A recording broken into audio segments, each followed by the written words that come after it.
It sprung from the 2005 floods, when my wife Carol and myself went to help friends who had been flooded, and then subsequently went on and helped clear furniture out of a number of devastated properties.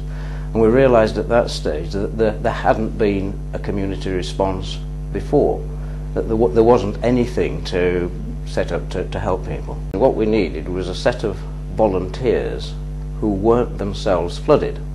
My aim at that stage was that when flooding was likely, we would go around and offer assistance to householders with moving of furniture, in other words reducing, if you like, the damage, and that afterwards we would be able to go around and help with the clear up. And that was initially as far as I'd expected to go.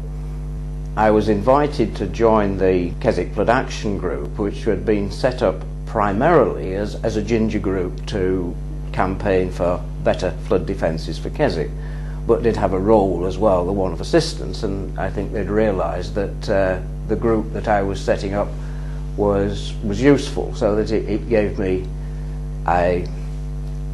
something in the way of credibility, but in particular it gave me the link into the Environment Agency and the ability to get into the control room. Having got the leadership from the then Mayor, we organised a meeting of all representatives from local groups. That was the starting point. From that we set up a steering group to put an actual plan together. And one of the first things to do was to do a risk assessment of the type of things that could hit Keswick. So it wasn't specifically focused on flooding.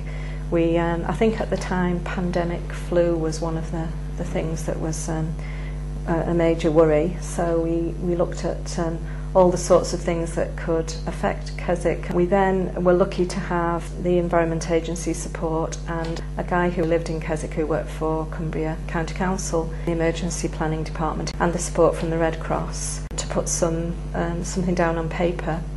But I have to say it didn't really live until 2009 when the flooding occurred, and basically the pre-planning was invaluable at that point. The first thing was that we'd set up a plan, and I think one or two of the volunteers made the comment that we'll go along with this, but we'll never be needed.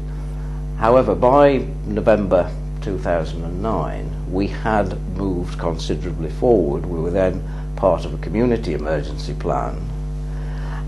We had very good relationships with the Environment Agency. We were getting severe weather warnings from the Met Office in Manchester. We had good liaison with Fire and Rescue, so when it came to 2009, November 2009, we were ready to go.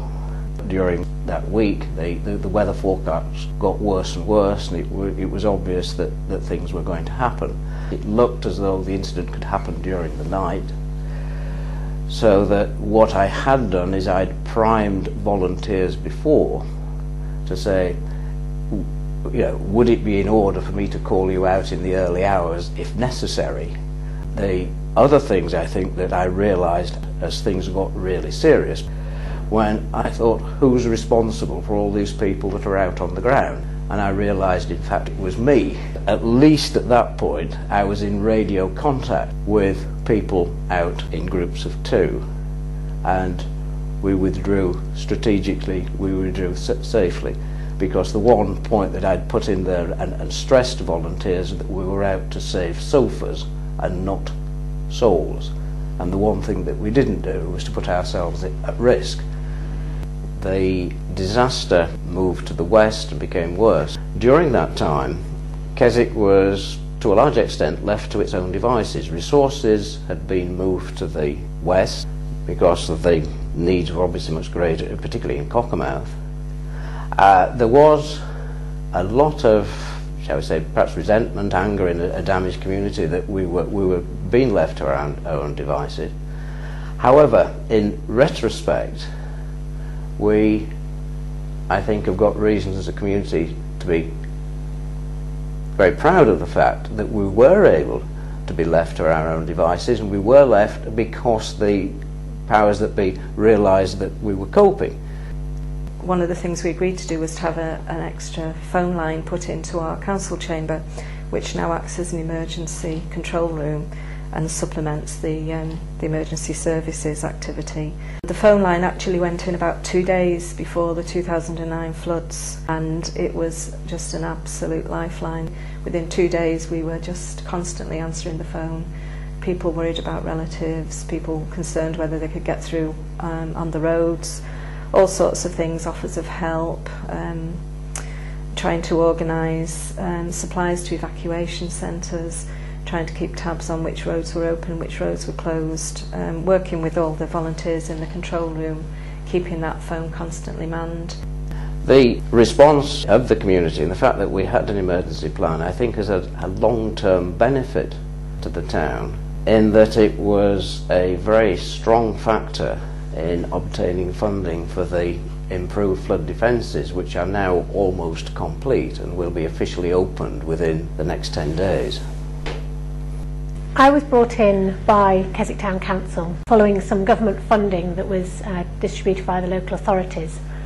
There was a pot of money given to each town that was badly affected by the November 2009 floods, and Keswick decided to bring in a project manager to work with the Keswick volunteers, the Keswick Flood Action Group, the emergency services groups, to just pull together the community emergency plan. And we're building on that to respond to any emergency, not just flooding.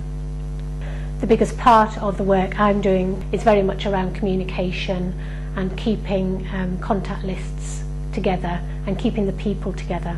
So we're doing a lot of work on training with the volunteers, ensuring that they know what is available, where it's available, how to access it, the support that they can get from the emergency services, what the emergency services would do in certain situations, and we're trying to keep quite a close working partnership through the Keswick Flood and Emergency Recovery Group, which meets every 2 or 3 months at the moment.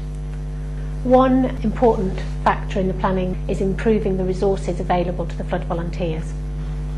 One aspect came from the flood volunteers and Keswick Flood Action Group themselves, that they now have decent weight waterproofs, trousers and jackets that say on them Keswick volunteers.